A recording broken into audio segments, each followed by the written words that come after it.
Welcome to the Kindness Project, the podcast designed to share stories of kindness and share how kindness can make positive change in our world, one small act at a time. This time on the Kindness Project, Poncho Gate, COVID vaccine, and we have part 2 of our interview with Laura Formentini. Welcome, my friends, to another episode of the Kindness Project. I'm joined by a girl with a big pink jumper and another girl who has the audacity to turn up to a podcast returning. What's a returning? It's recording. It's Charlotte and Sophie Dames. Who are you joined by, Soph? Yo.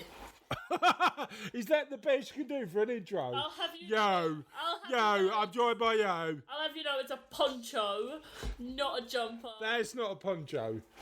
A poncho is more plastic and protects you from the rain. That will soak up more water than anything I know. It's a pajama poncho. And you call my red poncho a poncho? Okay, fair enough. We, Poncho Gate, unofficial question of the podcast, ladies and gentlemen. What makes a poncho? Because I thought a poncho had to be plastic and waterproof. No, it just has to have the arm things. What do you mean the arm things? What, like arms? It doesn't have to, because my one doesn't have arms. Okay, fair enough. Well, no, it has to have like the flabs and the flaps. The flabs? Soph knows what I'm on about, doesn't you? Yeah. You gotta have poncho flabs. It's got to be like a coat, but it's like a jumper. Right, can we... With no arms. Can we agree? Yeah, but that's got arms. That's a jumper. Still a poncho. A poncho is anywhere between a cape and a jumper. Right, that is definitely a jumper, because that's got actual arms. A poncho covers you like a jumper, but has no arms. Look how much space there is. No, That's not arm space, you've got a big sleeve leg jumper. Six legs. Yeah, are you sure they're not trousers and you're wearing them as a fluffy jumper? Anyway, ladies, what else is happening in our lives at the minute? I'm done with exams for the year. Yay! And I got a 59 out of 60 on my maths test. Amazing work. What's that? An A star? But you Star. can't get higher than an A on the current thing I'm doing, so... Oh, I suppose that'll do. What's going on in your life, Soph? I started piano lesson. How's it going? Good. Are you enjoying it? Yeah. So what song would you ideally love to play on the piano? I really don't know. Okay, fair enough. What song is your favourite song that you can currently play on the piano? I think my favourite song to play on the piano is Let It Be. Because that's the only song I know. Exactly, I was about to say that. And I can't do any of the chords yet. So yeah, Let It Be, I reckon, is my one. I like when Soph plays Married Life. Married Life? How's that go? Oh, from Up. Oh, yeah. In the first 10 minutes you cry. Oh, you know what? Up always makes me cry. In other news, ladies and gents, I've had my first jab. High five. Yeah, I've had my first COVID vaccine. Thought I'd sailed away from it and got through without any side effects. Ended up almost falling asleep at work today because the COVID vaccine hit me like a brick, and I was just like that. I've got to go home and go to bed. We've all been there. Who else has had their COVID vaccine? No, like felt fine and then something has hit you like a brick. Well, you know what? I thought I genuinely escaped with no vaccination symptoms at all. And I feel fine, really good as gold now, really good. But then it just literally dizzy, hot, hit me. I needed sleep. Yeah, no. So, yeah, no. I've been there. Yeah. And any COVID, you haven't had your vaccine yet, yeah? I'm 9. You're going to be at the back of the queue, I think, for your COVID vaccine. Probably. Yeah, anyway. So, this brings us on to question of the podcast. And this week's question of the podcast is... Sophie? Which one is it? What's the question of the podcast? I forgot. Oh, right. The question of the It's not the one we just posted. There's one before that. There is a question of the podcast. It is, what song do you like dancing around your kitchen to the most?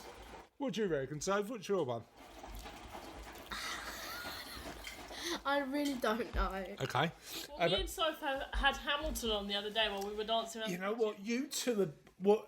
You two are literally listening to Hamilton all of the time. At the No, minute. that's not me anymore. That's her. I know. I What's have your a new favourite Hamilton musical. song? No. Yeah. See, the problem is Hamilton isn't really a dance around the kitchen sort of track, is it? No, we Any have any it. songs on musical? What did you say about musical songs? No, some of those are bops. You can. Bops. Oh, Bops. I am loving the word bops at the minute. Are you? What's so what song is a really good bop at the minute, Soph? That's not how you say it, Dad. How'd you say You it? say this specific song is a bop. Okay. Or what a bop. Or Okay. What song would you exclaim, use the phrase, that, my friend, is a bop? Am I using it wrong again or what? yeah. Alright, what song is a bop? Is that the right way to do it? So Why are you two looking at each You other? have to say that this song is a bop. I just said that song is a bop. What song? Whatever song you're going to pick as your dancing around the kitchen number. Any musical songs? Any musical song. I don't know. Okay. You know, Oh, you know what musical I've really liked recently? A Killer Party. They're bringing it to the UK. I love it so okay, much. what Killer Party song is a bop? And it's a bop, so boppity bop bop that you can... You know I'm doing it on purpose just to... Yeah, it's so boppity boppity boppity bop bop that... Is that the right way of doing it? Yeah, Sophie thinks it is. You'd bop around the kitchen to it. You've seen me dancing around the living room to the entire soundtrack, so maybe a shipload of fools or Process of Elimination. Okay, a shipload of fools or Process of Elimination are the ones that we'll look out for. Are you picking a song or should we move on? Let's move on. Let's move on. Okay, great stuff. Right. The next part is You forgot something. Where people can find us. Oh, I better do that. Now, if you want to answer the question of the podcast, where... Let me do it. I know what it is. Go on then. So on Twitter, we're at Honor Kindness. At Facebook, if you just go into the search bar and type the Kindness Project, you will find us there. If you go on the search bar and you type the Kindness Project, we should be the first thing that pops up. And if we're not, why not? Can we get that fixed? MySpace, Friends Reunited. We have an email. Spotify. We are on Spotify, and we're on our... the weird thing is, Soph, I know we are also on the Amazon Echo, because I heard you the other day turning around and going, You mean the Amazon Alexa? Alexa, can you play the Kindness Project? And it did, didn't it? Yeah, I've done it like 5 times. Amazing. Sorry, Alexa, stop! Stop! Don't! Don't! Alexa! Play the Kindness Project. Oh, no. I don't know that one. No, how dare you? She said she didn't know it. Anyway, I didn't get to say the email. Go on Thanks and say for the email. interrupting me, guys. The email is honour@thekindnessproject.co.uk. And we have no MySpace or Friends Reunited. You can always try and find us on there, but you will find nothing at all. You can phone us though, and what's your phone number? I don't know, I don't have it memorised. All right, okay. Could you mind me sharing your phone number to the Actually, I listeners? do. No, you don't phone us. Do you know what you can do with a phone number? What? Trace a location. Oh no, yeah. Let's not do that. Cool. You know what you can do with a Say you're a Russian spy. You know. You can actually be a Russian spy. To all the Russian spies listening to this. I don't know whether the Love kind. you. I don't know if the Kindness Project has a lot of Russian spy listeners. You know what? If you are a Russian spy, can you get in touch? Let us know and see how big our Russian spy fan base is on the Kindness And if Project. it's not, if you're the one and only Russian spy who listens to us, would you mind sharing our podcast so that we can have a bigger Russian spy fan base? Yeah, exactly. What other fans would we like? German spy. What, just spies? The secret Just spies. Um, Secret life of pets. the spies and pets. Random island men. But are we talking about spy pets? Random island men wouldn't have phones. Right, anyway, if you're a spy, or a pet of a spy, Or a random island man. but only if you're from My fucking- either Germany or Russia, feel free to give us a shout. Or Australia. Or an Australian spy. Normal Australians need not apply. But if you're Australian, get in touch. If you're any nationality, get in touch. But yeah, spies specifically. Specifically spies. I know you're not meant to disclose your identity, spies, but we won't tell anybody, will we? No, we won't. No, we won't. Anyway, on that note, let's move on to the next part of the show. So this week we've got part 2 of our interview with the amazing Laura Formentini. I've pronounced that completely wrong. Yeah. I almost said a rude word. Laura talks about the amazing work she does and shares her story. If you haven't heard part 1 of the interview with Laura, check out the previous episode. All the details are on there. Shall we listen to the second part of the interview? Let's do it. So I know you talk a lot about the power of not only having an amazing website with bees on. Russ, are you listening? You talk about the power of storytelling quite a lot. So tell me about how you think storytelling is important in terms of doing good work. Well, I think that storytelling stems from journaling. So, having so many emotions myself, I had to let those emotions out and, out of my head and on paper. And so I've been journaling all my life. And so it's interesting how, what I feel today, not necessarily is what I felt a few, months before or a few years before, because we're evolving. So I decided to put together, my journals, of evolution and really see what I could come up as far as telling stories. And, I decided, like I said, I never was a social media person. I always did work behind the scenes because I never really cared about, letting people know what I was doing. But, there was a point where I decided, wow, I've been doing so much work nonprofit wise that I think it will be really cool to put together all of my experiences and start telling stories. And so I started writing articles. These articles have been published, and I started writing books too. So I'm completing my 3rd book. Oh, yeah, and then I have a couple of agents interested. I just attended the Writer's Digest Pitch Slam in New York, the virtual thing, obviously.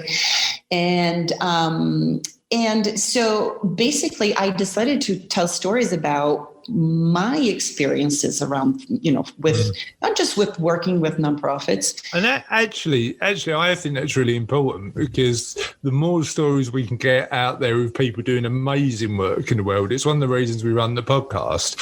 One of the reasons we run it is because I think if we can share more stories of people doing positive things, it sort of then counteracts all the negative stuff you hear, doesn't it? And I think that's quite important. Exactly.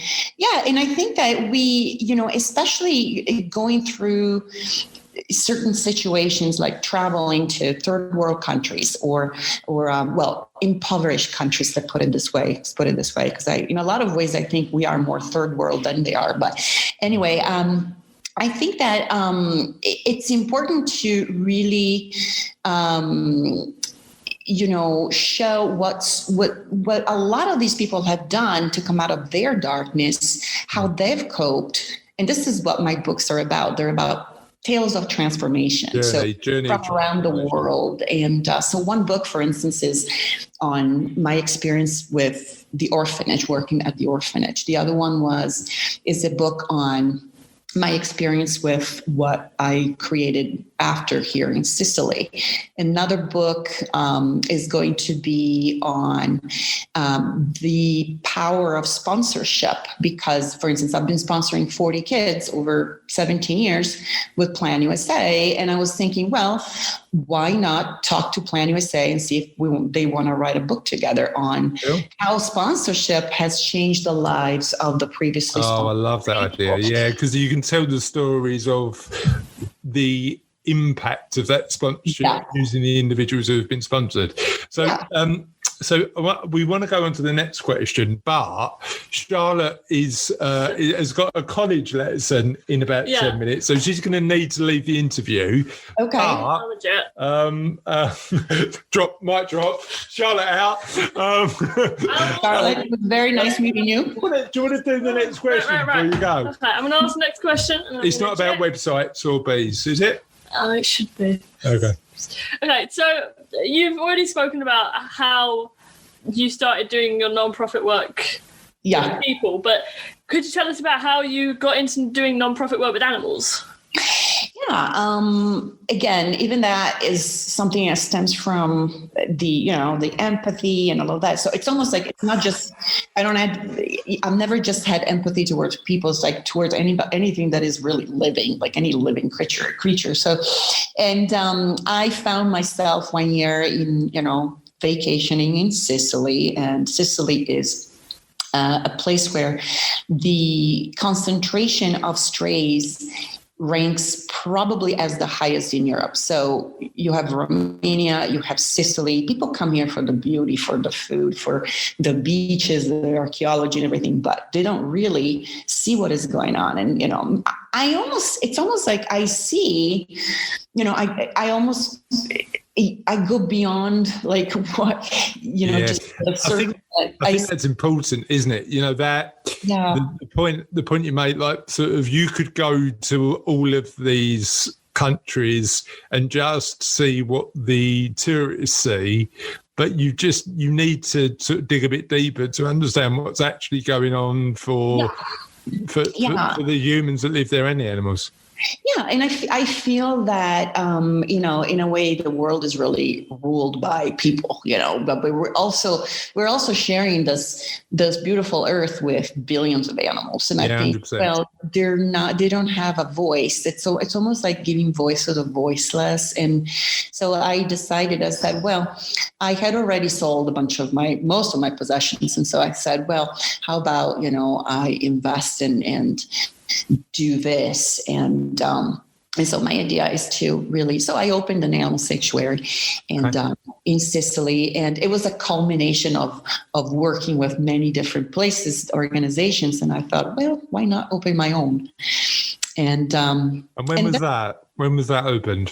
So we opened last year, and obviously COVID hit this year in February. So it's been very challenging, but we've been moving forward. Nonetheless, we've been working with a consultant who, we're in touch with foundations worldwide, and I've written articles. I wrote a book on this experience, and so I've been on a couple of podcasts, and so it's been challenging because I noticed that when people used to donate, previously in the previous years, this year it's been very much different. It's been more. It's interesting because we do some charity work locally, and I speak to loads of charities through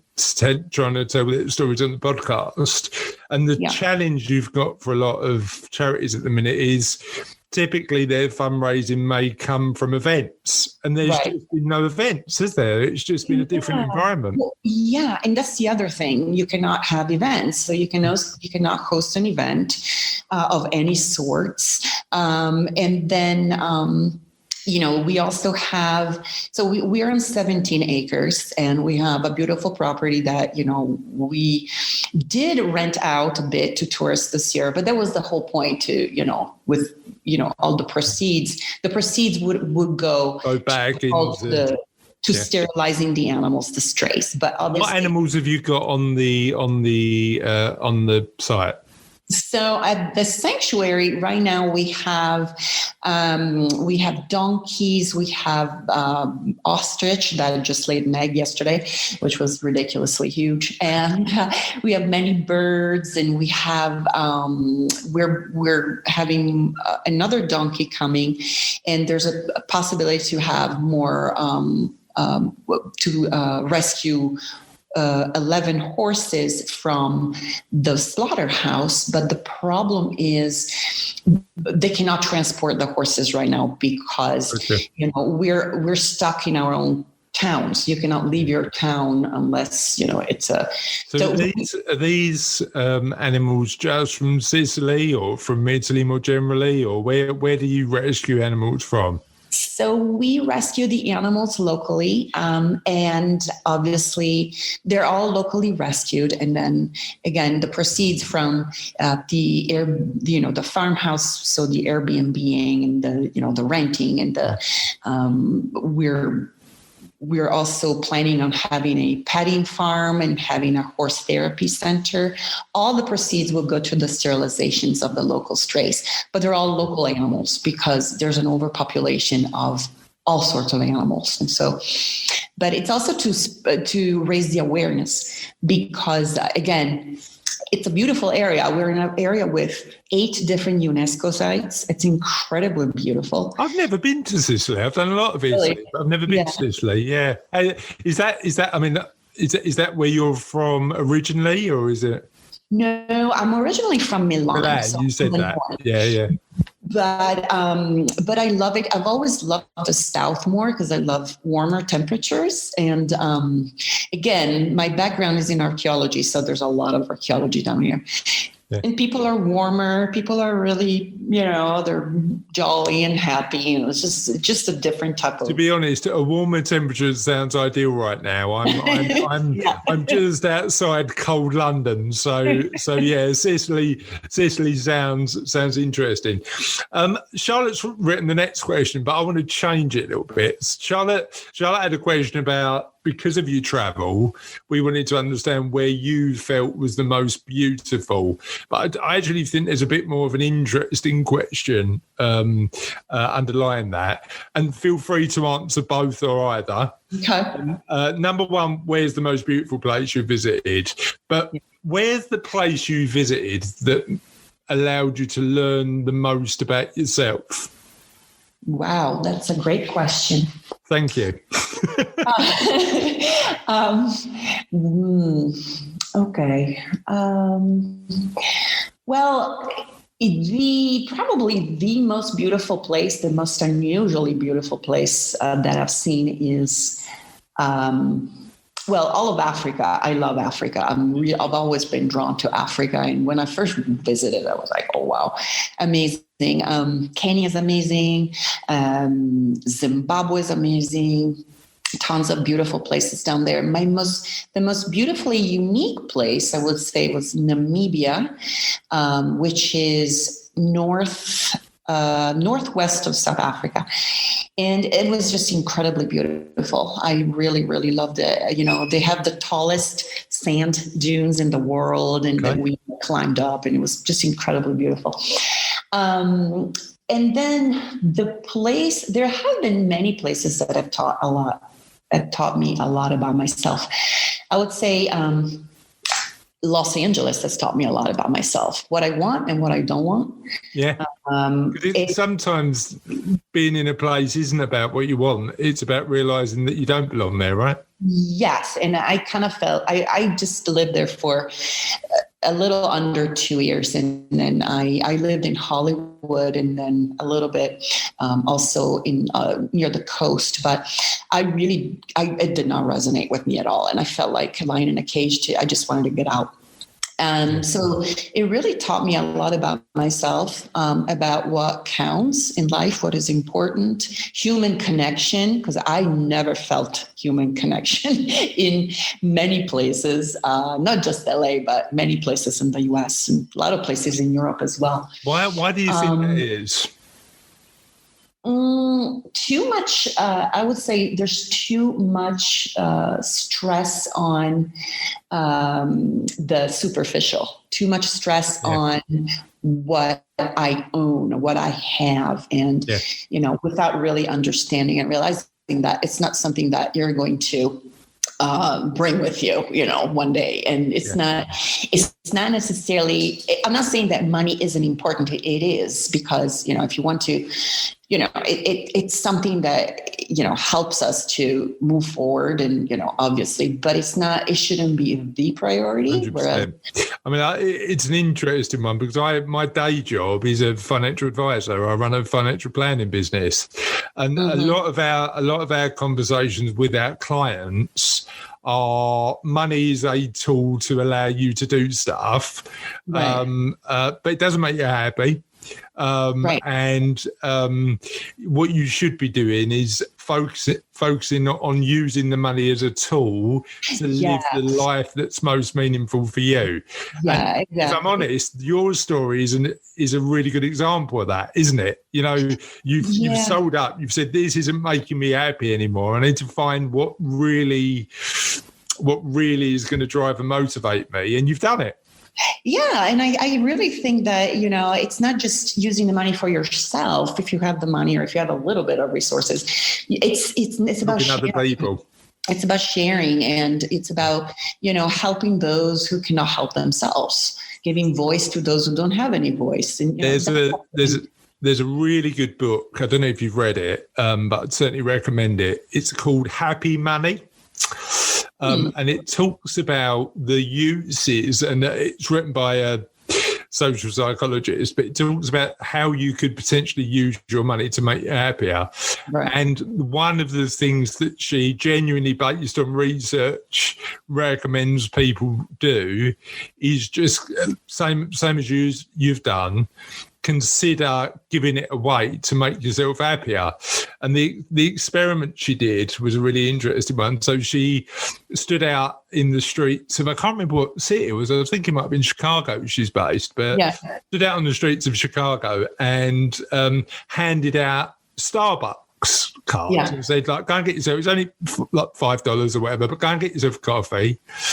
Or you can choose to give it, get a coffee and give it to somebody else. And then tested how happy people felt after just doing that. And the people who decided to buy something for somebody else were happier than the ones who bought the coffee for themselves. It's an interesting experiment, isn't it? Yeah, it's a completely different type of happy. It's a happy that is lasting. It's not just something, when you're buying, for instance, a phone, buy a cell phone. It lasts a couple of years, and you buy a new one, and then you buy another one. And then whereas when you do something this meaningful, not only you're doing it for them, you also create a relationship with them that lasts forever. Yeah. And that's what is really that different type of beautiful. Yeah, I love it.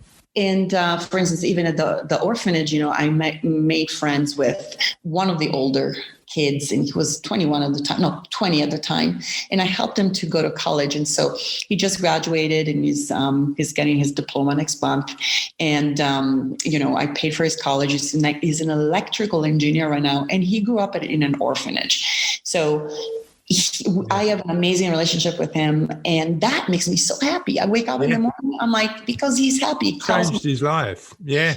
He calls me on WhatsApp, and he just said yesterday, "Can I call you mom?" I said, "For sure." I'm so happy that you're happy. And, but, I also wanted to add one thing. I lost my son, my own son last year. And, so I decided to dedicate the sanctuary to him, because I feel that,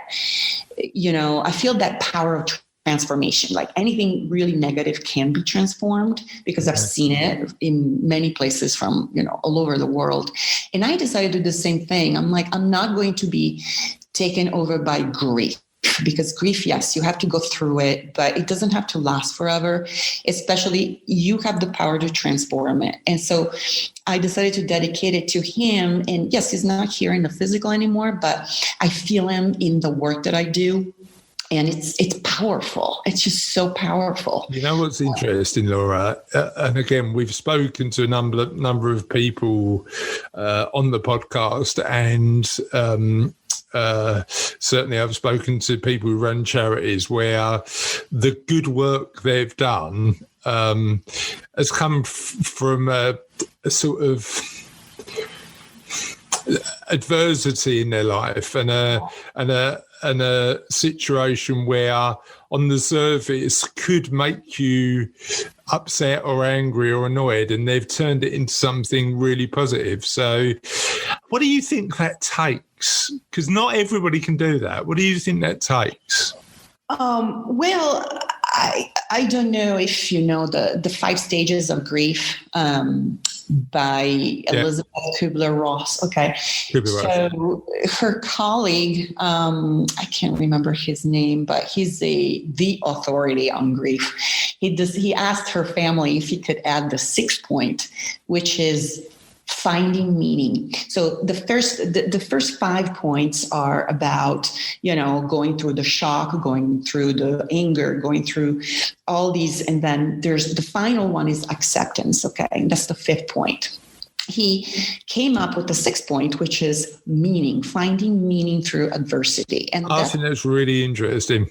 Yeah. And that's where I'm at, because I see that, nothing lasts forever in the physical, but I think that if we look at it like from a standpoint of loving action, compassion in action, we can all do something.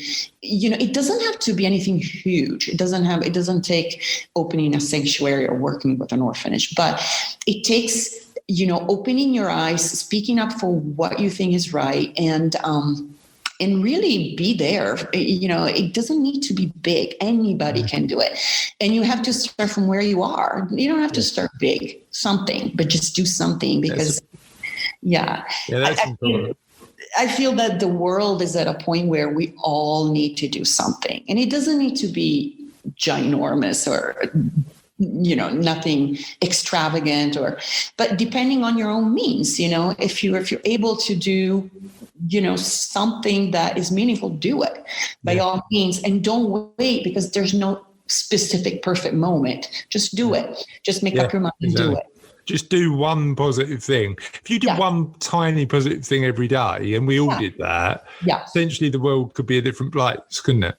Yeah, and then it's a domino effect, because she did that I can do this, and then exactly. But that goes back to your point, doesn't it? That importance of telling stories and sharing the fact that there are people out there doing positive stuff. That's part of the reason it's so important. I know my positive action for today. It's going to be asking Russ to turn the website yellow. Is that all right, Russ? He's still not answering, Laura. He's still not answering. He doesn't want to answer that one. So you've told me a couple of stories about the work you've done. Certainly the one about the gentleman who qualified for college and now he's got a trade and a profession is amazing. Tell me one more story that best describes the work you do. Well, I think that, let's see. When I worked with Mama John was the person who founded the orphanage in Kenya. That was an incredible story, because she started with absolutely no money. And she was living in Nairobi at the time. And I think it was maybe 20 years ago or 25 years ago. I have to go back and look at the date, but so she was living in Nairobi at the time, and she was living near the slums in Nairobi, which I believe are the biggest in Africa. Something like 1.5 million people live there in appalling conditions. And so she had a small house, and she decided to start adopting one child from the slums, and then another one, and then another one. And then soon enough, she realized that she needed to do something bigger. And so, because it was overwhelming for her too, not only because she didn't have the money to do it, but because she had all this empathy like I do. And so she started asking, tourists and foreigners and local authorities if they could sponsor her to create a home for these kids. And then, soon enough, she had this building that, she raised the money to build the structure that eventually would hold the what we call an orphanage, and it's really a children's home. And little by little, she ended up adopting more than 130 of them. And I met with her, the only time I met with her, I was 2.5 years ago, and she was an amazing person. She said, never, ever, ever, doubt what you're doing if it comes out of love. If you're a loving person and you're determined to make it happen, it'll happen. Yeah. And just have faith. Well, she was very religious. I'm not a religious person, but I believe in spirit. I believe in something. I believe in being guided, and it worked. And so, and little by little, it's interesting. Yeah. It's that you know what, I don't think it matters whether, because I'm not religious either, and I'm not particularly spiritual, but I believe that regardless of where those good intentions come from, right, making a positive change in the world is the important thing. Yes. Isn't it? Yeah, it is. And again, you don't have to start big. You start from where you are. Yeah. And we've all pressed the pause button right now. So we have more time to really think and be with ourselves and really say, hey, what is important? What is not important anymore? Where do I want to make a change? And obviously, there's no opportunities or many opportunities to travel at this point in time, but we can still do a lot. We can, create a fundraiser, or we can, go on Kiva, for instance, which is a lending platform. We can sponsor a child through Plan USA or any of these. I've been working with them for a long time. So, but there's so many opportunities. You can volunteer at a local shelter. You can volunteer with elderly people. There's so many different things you can do, but it's mainly about creating relationships. To build a relationship with yourself and to build a relationship with another human being or another suffering creature that needs you, someone who needs you. I tell you what's interesting, Laura. I mean, I think you're right. Yeah, and we spoke a little bit before about organisations who do good struggling during 2020 because of what's going on, and that's certainly true.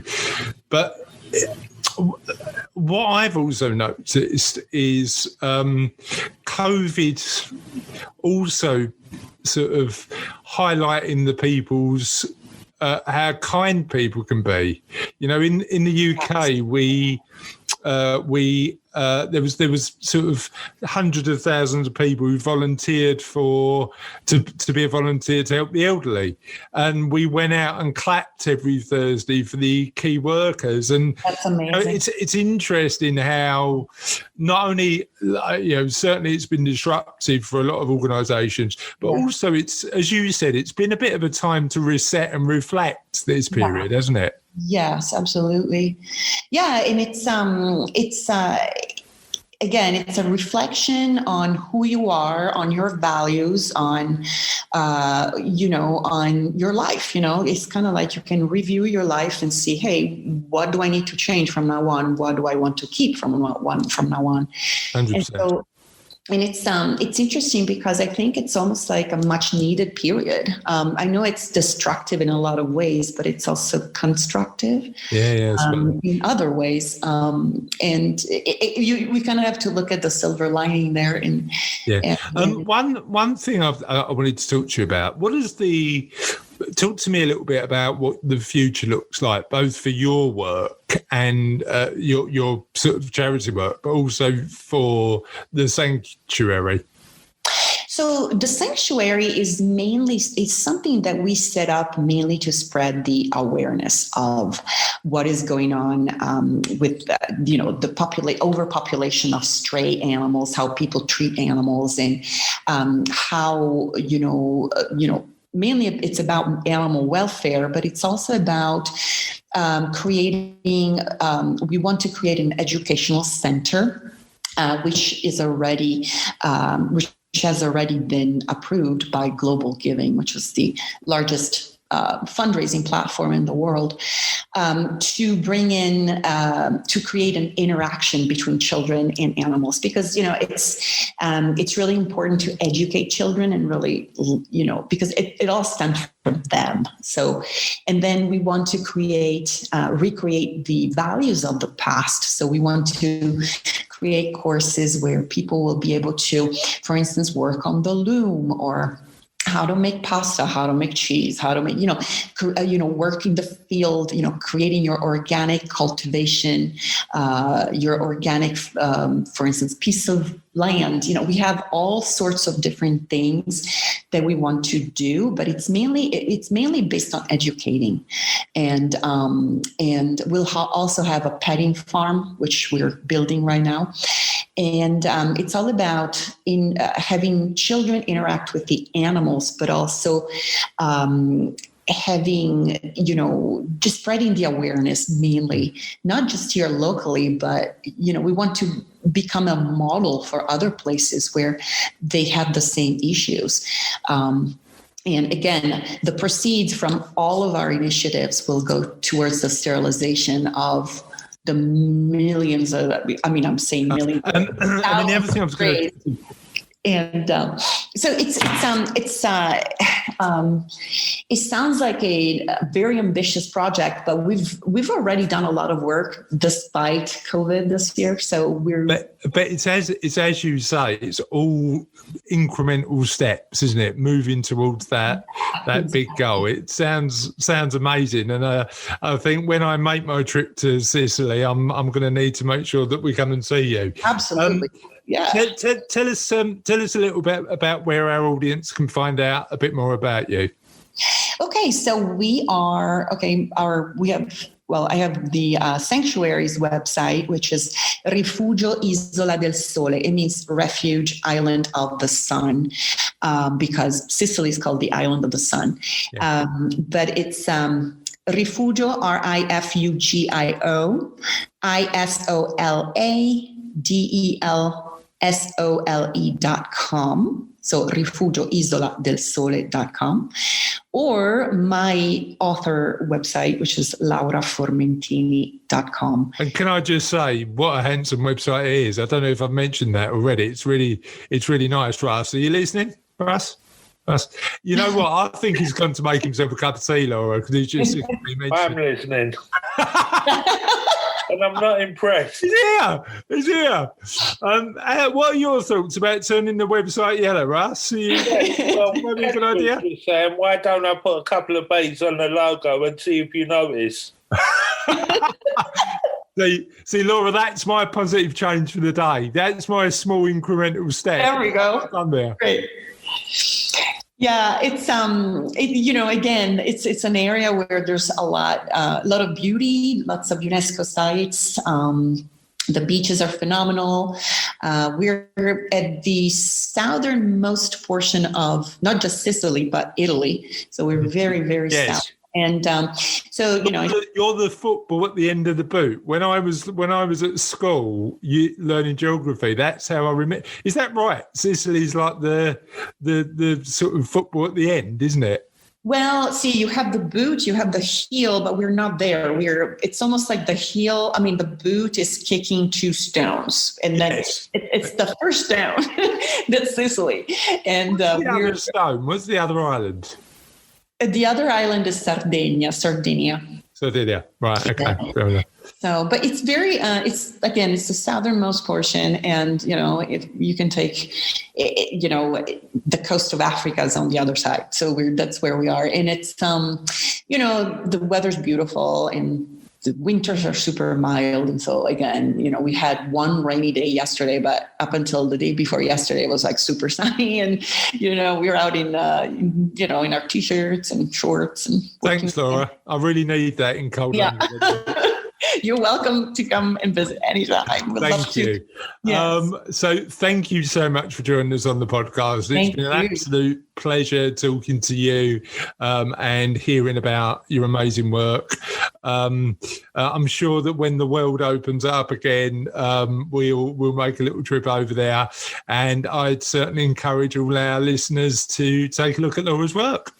Thank you so much, guys. And hopefully the weather will be nice for you again soon. Thanks, Laura. Right, that was brilliant. Right, Thanks. you've got enough there, mate. Thank you. So that was part 2 of Laura's interview. It is that time of the show again where we move here on to... Go on, do it.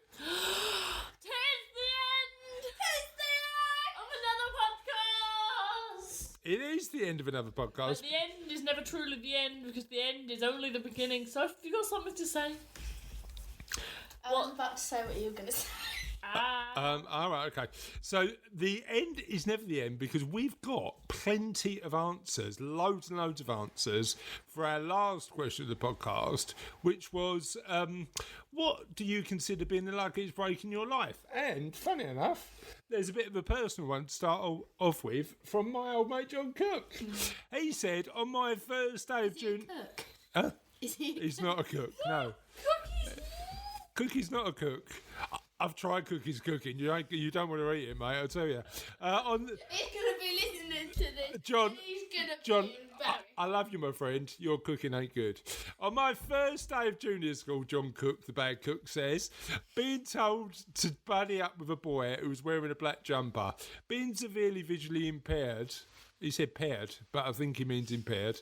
I don't know what visually impaired is. And buddying up with the wrong kid, who also wore a black jumper, and confusedly looked at me and said, hello, I'm Chris. And that was me.